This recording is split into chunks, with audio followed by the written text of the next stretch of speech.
La entrevista Prime.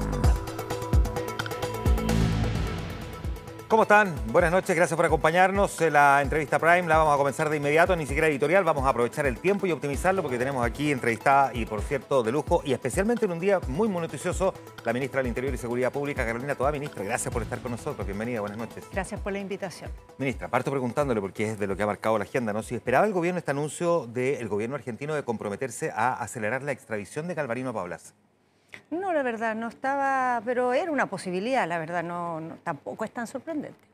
¿No le sorprende el anuncio? No, porque hubo como cosas similares en gobiernos anteriores en alguna oportunidad, así que tan sorprendente no es. Ya, pero no se le advirtió antes de que se hiciera el anuncio que se iba a lanzar esta, porque es una noticia. Yo personalmente al menos no supe, no sé si a nivel de Cancillería algo, pero no lo creo. Ahora, ¿resorte del gobierno trasandino o es resorte de los tribunales? El poder acelerar? No, esto es un proceso muy antiguo que tiene una solicitud de extradición desde Chile. Que en las instituciones argentinas quedó en un proceso de reclamación hecha por el señor Pablaza en los tribunales y está radicado en sede judicial. Esto está resolviéndose en sede judicial. Ya, ahora, ¿de alguna manera le cambia la agenda al Ministerio del Interior este sorpresivo anuncio? No. ¿No? No, porque esto es un tema netamente de la institucionalidad argentina y además, como decía, judicializado. Está en un proceso, digamos, en los tribunales. ¿Lo considera usted una buena noticia en todo caso, este anuncio? A ver, yo creo que siempre estas cosas que se arrastran mucho tiempo, es bueno que en algún minuto se aclaren, pero para nosotros es parte de una institucionalidad de otro país. La parte chilena hace mucho tiempo se resolvió y nosotros no tenemos nada que interferir en eso, no nos corresponde. Ahora, usted como ministra del Interior, como jefa de gabinete y por lo tanto como una figura que además articula a los partidos políticos, ¿cree que es posible garantizar públicamente que todo el arco de izquierda en el fondo quedó satisfecho con este anuncio? Se lo pregunto porque no todos tienen exactamente la misma mirada condenatoria respecto del accionar de Galvarino Pablaza por la muerte de Jaime Guzmán. Pero, ¿sabes lo bueno? Aquí no es tema si todo el mundo tiene la misma opinión. Lo importante es que en Chile tenemos instituciones. Y las instituciones funcionan más allá de opiniones de unos y otros, y en este caso, por el lado chileno, han funcionado sin ninguna duda. Entonces, yo no puedo asegurar que no haya opiniones de distinto tipo, pero lo que sí puedo asegurar es que no hay dos opiniones respecto a que las instituciones tienen que funcionar y tienen que respetarse sus definiciones. Ya. En eso hay unanimidad absoluta. Ya, y solo para terminar el tema de Galvarino Pablaza, inevitablemente este anuncio de la ministra de Argentina, que es una ministra de derecha, de alguna manera como que le compra un cierto protagonismo también a la UDI, que fue víctima porque el fundador del partido fue asesinado por Galvarino Pablaza. ¿Tiene una sublectura política respecto de que se haya pretendido algo en ese sentido? Bueno, primero lo que usted dice es parte de una investigación, ¿no?, que tiene que concluir, pero esta es una historia muy antigua. Ha estado presente en nuestro país en distintos momentos con altas y bajas. Y la verdad que desde el punto de vista de cómo se ha procesado en Chile, se ha procesado institucionalmente. Han pasado distintos gobiernos y eso se ha respetado siempre. Entonces yo no creo que para nosotros esto sea una noticia muy disruptiva ni nos ponga una agenda que nos saque de las cosas en las que estamos ocupados. Terminó sí siendo disruptivo lo que dijo la ministra Patricia Bullrich hace algunos días, después por supuesto que corrigió sus declaraciones respecto a la presencia del Hezbollah en Chile. Ella vino a participar en ENADE, dijo que le iba a entregar informe en su mano respecto de los antecedentes que ella tiene sobre el Hezbollah en la región. Y resulta que dijo en mano, entre otras cosas porque se supone que iba a ser un informe reservado, y resulta que se filtró durante la tarde. ¿Hay algo que debería preocuparnos partiendo por la filtración de ese informe? O sea, para nosotros es muy sorprendente, ¿no?, que un documento que se entrega en una reunión de este tipo esté en la prensa al mismo tiempo. Al menos en Chile no hacemos las cosas así, pero el contenido del informe no tiene para Chile novedades ni tiene elementos nuevos. Son cosas que son conocidas, la mayoría de ellas son bastante antiguas, y las otras son elementos que ha habido a nivel regional y que muy, digamos, lateralmente han tocado a Chile y que nunca han representado una amenaza. Por ejemplo, barcos que pasaron de personas que no se bajaron en Chile, cosas de ese tipo.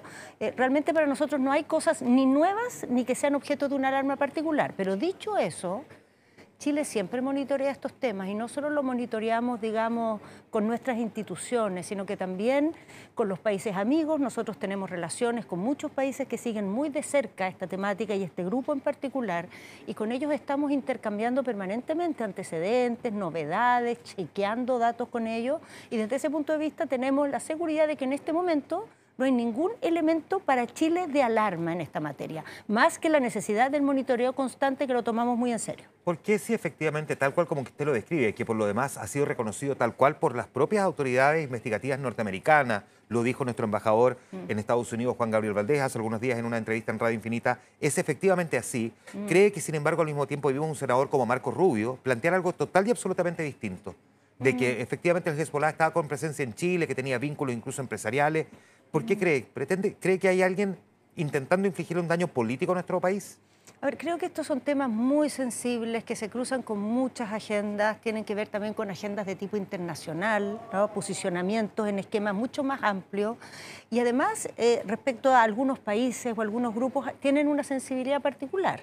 Ciertamente el tema de Hezbollah se observa desde Argentina con una atención que es propia de un país que ha sufrido atentados gravísimos en esta materia, y eso da una cierta mirada, pero desde el punto de vista nuestro no nos corresponde aquí especular sobre intenciones, nos corresponde chequear la seguridad chilena, ¿no? Y chequear los antecedentes que recibimos. Y lo que yo puedo decir, darle tranquilidad a la gente, que estos antecedentes ni son nuevos ni representan una alarma particular, más que lo que sí nos tomó muy en serio, el monitoreo permanente de cada dato en que Chile pueda tener algún interés en este tema. Vamos a hablar de lo que ocurrió en ENADE en un momento más y el anuncio de una reforma del sistema político que, por cierto, se ha tomado la agenda. Pero antes, y a propósito de la preocupación que hay sobre la instalación de determinados grupos, hablemos del crimen organizado, que es una de las grandes preocupaciones. No es la primera vez que hemos conversado en estas últimas semanas. Nosotros tenemos entrevistas recurrentemente, ministra, si no es aquí, también en la radio. Este gobierno, como ningún otro, ha sacado adelante, si no me equivoco, ya son 50 proyectos de ley en materia de seguridad. 52. 52, ya vamos 52 y llevamos apenas 2 años de administración. Eso sin duda es un récord que además confirma, digamos, los esfuerzos que se están haciendo para poder combatir la criminalidad y la delincuencia organizada. Sin embargo, por cierto, que uno siempre tiene la sensación de que todavía nos faltan cosas por hacer. Le pregunto primero, antes de mirar el vaso medio lleno, el vaso medio vacío, ¿qué cosas nos faltan por hacer para poder enfrentar de mejor manera un problema que pareciera hoy día ser crónico? A ver, yo creo que nosotros hemos hecho una trayectoria, por ejemplo, en lo que se refiere al resguardo de las fronteras, poniendo tecnologías, nuevos tipos de instalaciones, desplegando militares, creando nueva legislación, pero nos faltan cosas muy importantes. O sea, nosotros necesitamos pasar del control humano a un control plenamente tecnológico, y tenemos 2 proyectos andando para eso que hoy día están a medio camino todavía. Uno de ellos es de Carabineros, se llama Muralla Digital, y el otro es de las Fuerzas Armadas, se llama Cifrón. Son proyectos para, a través de medios tecnológicos, tener la posibilidad de monitorear completa la frontera. O sea, registrar todos los movimientos. Una vez que uno registra los movimientos, tiene que actuar en el terreno, entonces no es llegar y llevar, pero lo primero es darse cuenta cada vez que hay un movimiento. Estamos hablando de la frontera, no solamente los pasos habilitados, sino que evidentemente la porosidad de los no habilitados. Toda la frontera, exactamente, los pasos irregulares también. Entonces, eso, por ejemplo, es algo que está armándose, esos proyectos, pero todavía no están funcionando. Entonces, eso tenemos que acelerarlo, es muy importante, porque todo este esfuerzo que hemos hecho, tecnológico, de personal, de Fuerzas Armadas, de nueva legislación, todos los días vemos que aún es insuficiente, ¿no? Porque tenemos situaciones de perforación de la frontera. Esto implica entonces que, ante mi pregunta del crimen organizado, inevitablemente ya tenemos bastante asumido que una parte relevante del crimen organizado que opera en Chile depende de migrantes que ingresaron a nuestro país.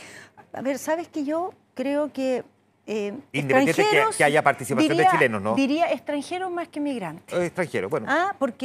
Porque migrantes se supone es una persona que viene a Chile a buscar una nueva vida, y estos son grupos que actúan en Chile, actúan en otros países, se mueven, vienen, van. No es que estén armando una vida en Chile. Ahora, Chile es una oportunidad de negocio como cualquier otra. Ya, está bien. Yo entiendo que es una disquisición social más que pero es importante, más que semántica, porque el migrante es exactamente eso, migra de un lado a otro. Sí, y puede migrar para bien o para mal. Claro. Extranjero me parece. Ahora, eso sin duda, mucho del componente de crimen organizado que hemos visto en Chile tiene origen fuera de nuestro país y está, digamos, llevado adelante por personas de nacionalidad extranjera.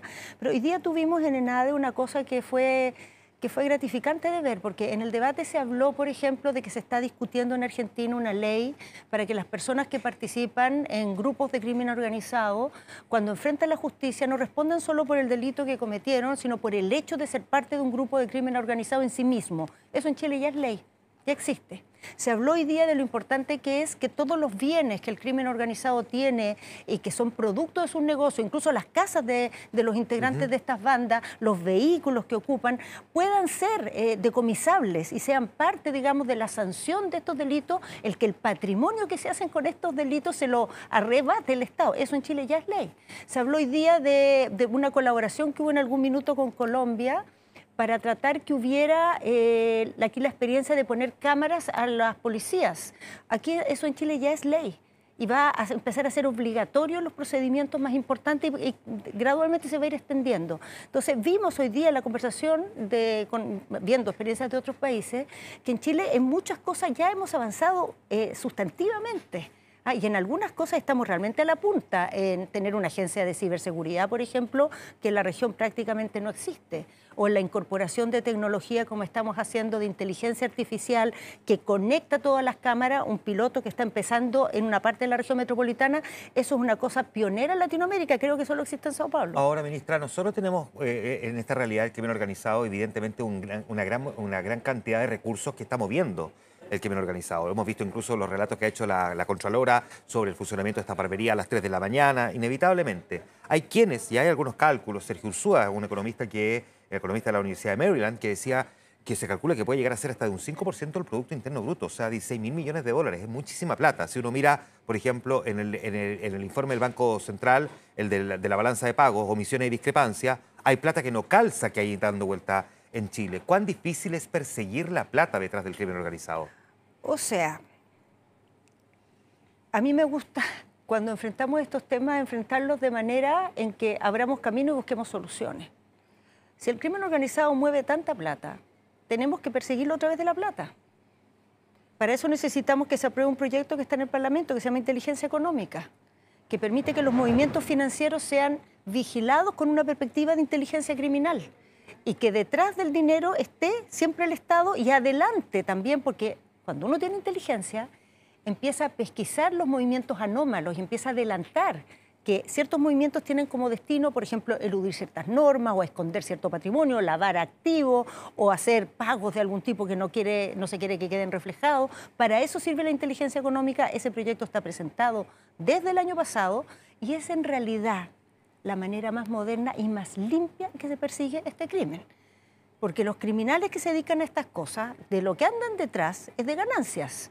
No les importa la droga ni las armas, lo que les importa es la plata que consiguen con sus fechorías. Que no solamente es droga, sino que... O sea, es trata de personas, claro, es secuestro. Chantaje, extorsión. O sea, son crímenes horribles. Ministra, y por eso es tan importante dotarnos de esas herramientas. Asia tiene un conflicto bélico en estos momentos, Europa tiene el propio, África permanentemente en guerra, Latinoamérica tiene la propia, que es la guerra contra el crimen organizado. Para poder enfrentarla de mejor manera, inevitablemente obliga también a actuar mancomunadamente. No sirve que un país y otro país, cada uno por su lado, sino que todos en conjunto. Hemos tenido resultados exitosos, por ejemplo, respecto a lo que ocurrió con el crimen del mayor Emanuel Sánchez Soto, donde gracias a ese trabajo colaborativo pudimos capturar a uno de los delincuentes que se encontraba prófugo. ¿Podríamos decir que con Venezuela se tiene exactamente la misma consideración y que vamos a tener la misma claridad, por ejemplo, para aclarar la muerte del retirado teniente venezolano Ronald Ojeda? O sea, todavía no hemos tenido una experiencia para decir algo así. No, nosotros quisiéramos y creemos que es lo que corresponde. Es una obligación de todos los países colaborar en investigaciones de este tipo porque su impacto trasciende las fronteras, ¿no? Y además, de alguna manera, todos los países latinoamericanos nos necesitamos para combatir estas bandas. ¿Pero cree que está la voluntad por parte del gobierno venezolano? Porque por parte del gobierno colombiano, Gustavo Petro, un hombre de izquierda, estuvo y arriba de la mesa desde el minuto 1 y quedó en evidencia incluso cuando él lo tuitea. ¿Cree que en el caso del presidente Nicolás Maduro existe esa voluntad? Voy a decir algo más. A ver. A ver, en el caso del sospechoso del asesinato del mayor Sánchez, las policías de Bolivia, las policías de Ecuador, las policías de Perú y finalmente las de Colombia fueron activas, colaboradoras y todas fueron indispensables para pillar finalmente a esta persona en Colombia. Iba camino a porque Venezuela. se la fue rastreando, claro, en todo el camino Y eso nos permitió finalmente tomarla ya. Entonces, si me pregunta si tenemos o podemos asegurar que tenemos la misma voluntad de Venezuela, podemos asegurar, y todo el mundo lo sabe, que se nos ha declarado que existe esa voluntad. Y esperamos que eso se traduzca en hechos. Porque efectivamente hay varios casos, probablemente esta persona tenía como destino Venezuela, no lo sabemos, en que hay crímenes chilenos que vamos a poder esclarecer si tenemos esa colaboración. Pero no solo eso, está lleno de delitos en toda nuestra región que solo vamos a poder esclarecer si colaboramos. Si encontramos una manera, por ejemplo, de proteger juntos nuestras fronteras.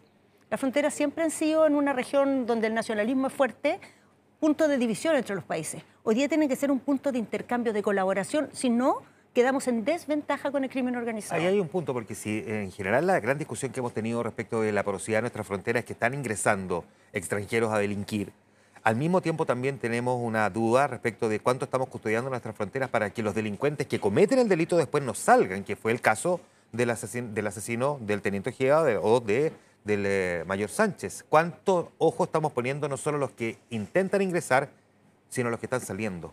A ver, primero, yo quiero decir aquí también por justicia con los funcionarios y funcionarias que se desempeñan en la frontera, que tenemos a miles de hombres y mujeres que están haciendo esa pega todos los días, y que hacen un enorme esfuerzo por tener vigiladas nuestras fronteras, y que en los casos incluso que se les arrancan algunos criminales, no se les arrancan completamente, ¿no? Porque logran identificar por dónde salieron y reportar. O sea, no es que estemos así totalmente a ciegas, lo que pasa es que nos falta la última milla.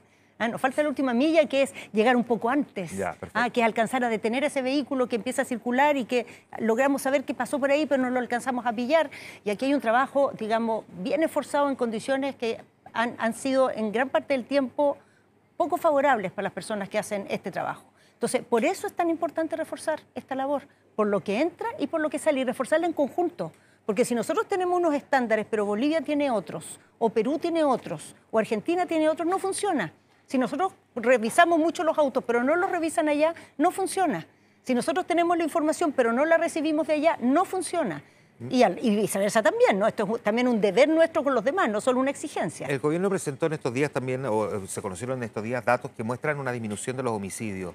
Pero la pregunta que subyace a esa cifra es si esto ha sido gracias a una mejor estrategia en el combate a la delincuencia que derivan homicidios, porque hay quienes también se preguntan si no es posible que algunos grupos del crimen organizado ya lograron asentarse en el territorio en el que estaban peleando y por lo tanto ya no requieren del homicidio como la herramienta para poder conseguir ese objetivo. Bueno, lo primero es que los datos que se presentaron no son del gobierno. No, no son del gobierno. Sí, no, son datos, es que es importante eso, son datos del Estado de Chile en los que trabajan en conjunto la Fiscalía, las dos policías, Gendarmería, Servicio Médico Legal y el Ministerio del Interior. Ya.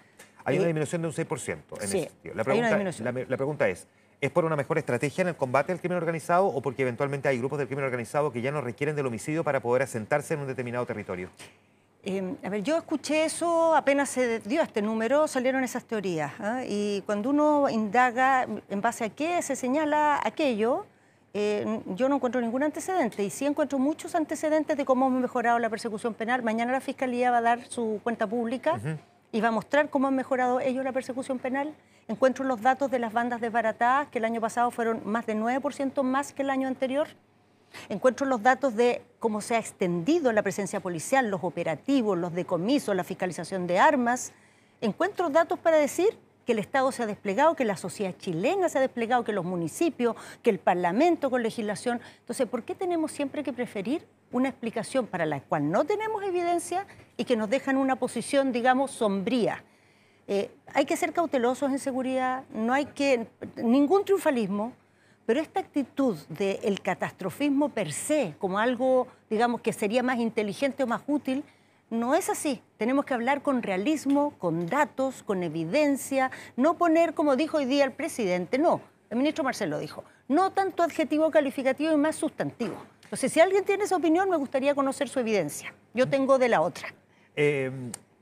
Nunca Carabineros había recibido más apoyo un gobierno que de este gobierno, dijo en algún momento el director de la Policía Uniformada, el general Yáñez. Es un hecho de la causa, ya está confirmado que va a dejar el cargo en algún momento entre el aniversario de la institución el sábado y en algún momento de la próxima semana. El cuándo no lo voy a preguntar porque probablemente no me lo va a responder y probablemente ni siquiera usted lo sepa, pero ¿cuánto puede minar el espíritu de la propia policía uniformada que en medio de todas las vicisitudes, de los dramas que ha enfrentado en estos años Carabineros con este general director al mando, tenga que renunciar producto de una formalización? ¿Cuánto puede afectar al cuerpo de uniformados el que su cabeza tenga que dejar el cargo por una formalización?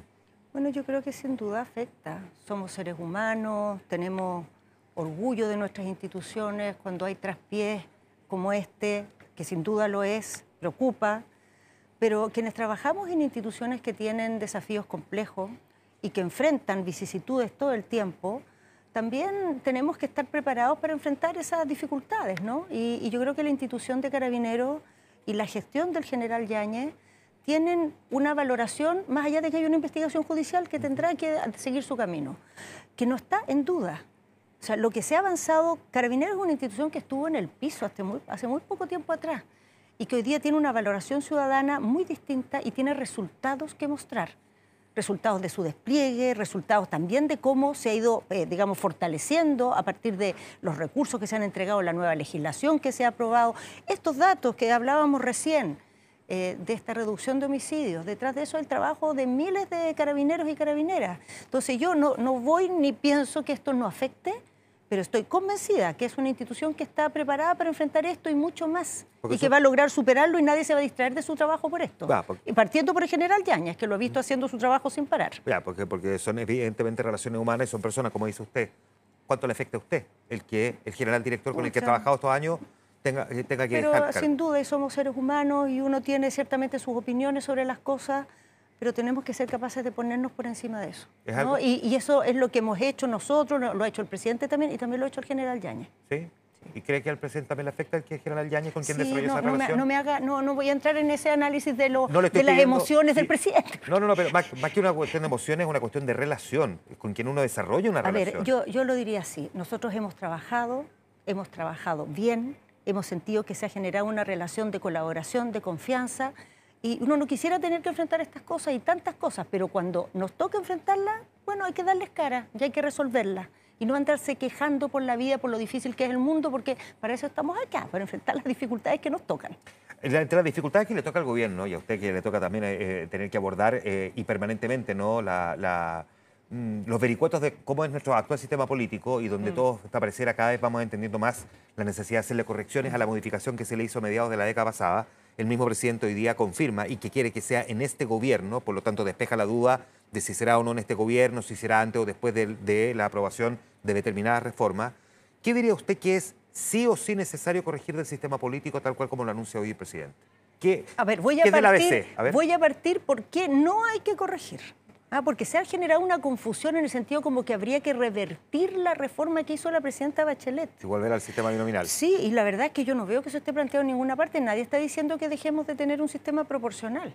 El problema es que los sistemas tienen a veces ciertas características que generan incentivos negativos.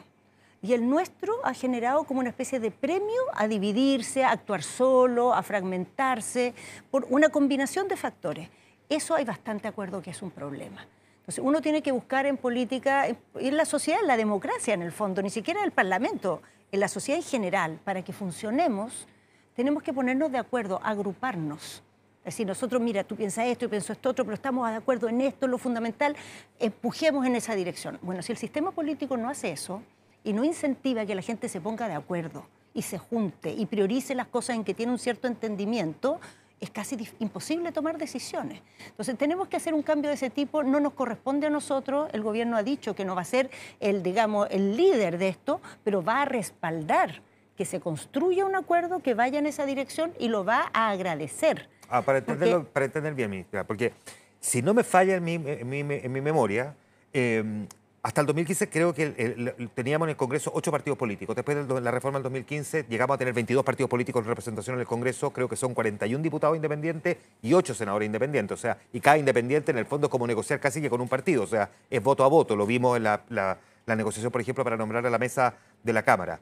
Lo que se pretende es tratar de tener menos partidos políticos con representación en el Congreso o que se agrupen en conglomerados solo para entender cuando hablamos de una reforma al sistema político y haya un mayor entendimiento? ¿Es menos partidos, menos fuerzas atomizadas? A ver, no me gustaría a mí entrar en el detalle de qué se está pensando, porque lo que pienso yo no necesariamente es lo que están pensando los partidos que han estado conversando. Evidente, ¿no? claro. Pero el norte de esa conversación ha estado por el lado principalmente de tener incentivos a trabajar en conjunto.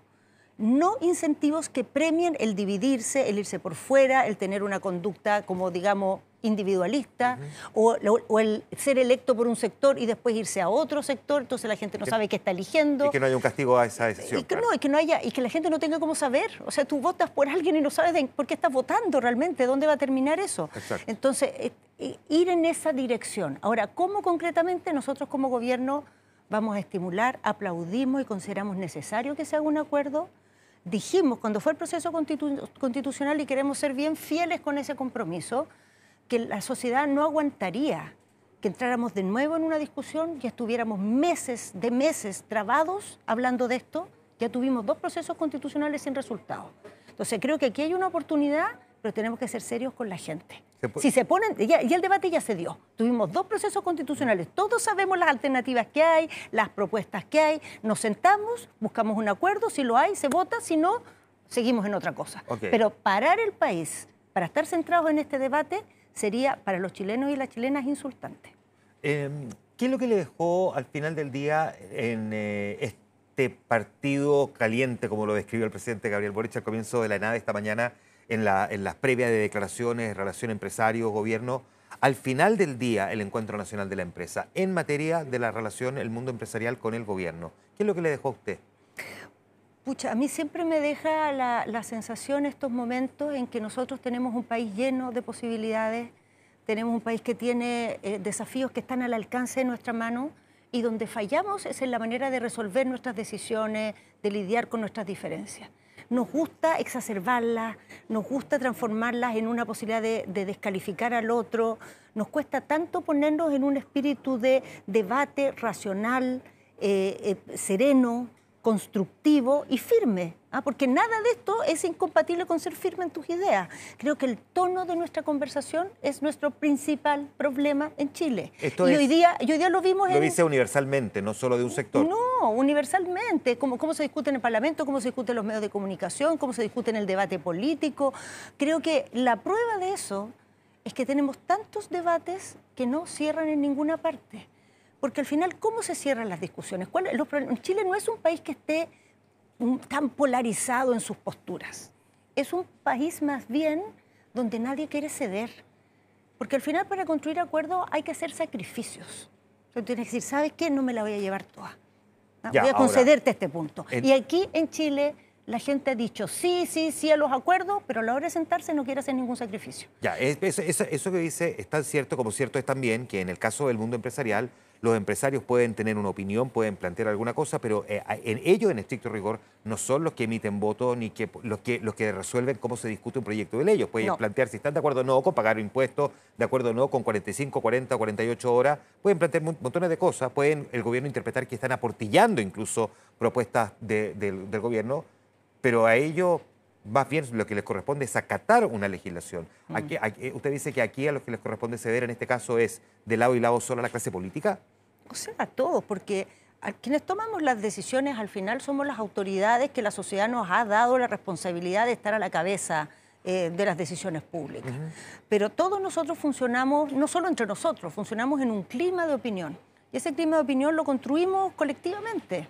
Y los empresarios son una parte de eso y una parte relevante, porque tienen un peso que no es el mismo que cualquier sector social. Pero ciertamente ellos no son los que deciden, porque es una democracia, decide el Parlamento, decide... Y yo creo que esta es una exigencia que nos tenemos que hacer todos. ¿Cuánto con mi opinión, con mi juicio, con mi lenguaje, contribuyo a buscarle salida a los problemas?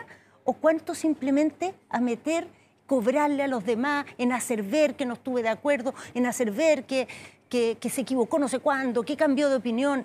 ¿De qué sirven la mayoría de las polémicas que se arman todos los días en Chile? La mayoría La mayoría, la enorme mayoría, no sirve de nada. Ahora, cuando nos encontramos con las declaraciones de algunos empresarios, hemos visto líderes empresariales mandándole cartas a sus accionistas, haciendo un balance, cosa que era bien inusual, sobre la realidad política del país, al mismo tiempo el mismo presidente hablando de soberbia paternalista. ¿Cómo se desescala? Se aplica paño frío y se dice, ok, ¿en qué estamos más o menos de acuerdo y qué podemos hacer para poder mejorar la situación Bueno, económica? yo creo que hoy día en ENADE el clima fue totalmente de paño frío. Fue un clima de discusión, digamos, muy constructivo, muy positivo, que se marcaron puntos, pero se marcaron de buena manera. Pero toda la previa era como el Coliseo romano, ¿no? Claro. ¿Para qué? Digo yo, ¿para qué? ¿Qué se busca con eso? Como un superclásico. ¿Por qué no tratamos y no premiamos y no valoramos las intervenciones que van en otra dirección? Y les damos realmente más relevancia, porque ¿qué es lo que hay detrás de esto de alguna manera también? Lo mismo que hablábamos antes del sistema político. Que la manera de ser alguien en el debate es entrar con posturas de ese tipo, ¿ah? De hacer noticia, de ser cubierto. Perfecto. Pero ¿contribuye eso al país? ¿Ayuda eso al país? ¿Nos sirve? Por último, ¿Es lo que necesitamos? Por último, ve entonces, en ese escenario, ¿ve piso político para un fast track en materia económica, así como tuvimos el fast track en materia de delincuencia? Lo veo, ¿Sí? totalmente. O sea, creo que depende de la voluntad de personas. Es totalmente factible, las posiciones no están tan lejos, tenemos cosas que están al alcance de nuestra mano que nos pueden ayudar mucho como sociedad a hacer que se paguen los impuestos que hoy día están en la ley. No es algo del otro mundo. Copiar las experiencias de otros países más avanzados de nosotros que los vemos como ejemplares. Hagamos lo mismo, no inventemos, podemos ser creativos, pero hay cosas en que no hay para qué, si ya se conoce más o menos cómo funciona esto en el mundo. Son cosas que están a nuestro alcance. Depende de tener voluntad, de tener humildad, de tener generosidad, de poner el país por delante. La palabra de la ministra del Interior y Seguridad Pública, Carolina Toá, esta noche en la entrevista Prime de Mega Noticias Ahora. Muchas gracias, ministra, por estar aquí. Gracias, buenas noches. Yo sé que el día es largo y todavía queda trabajo por delante, pero bueno, ánimo como siempre, ministra. Muchas gracias. Gracias. Gracias a ustedes también por acompañarnos. Hasta la próxima.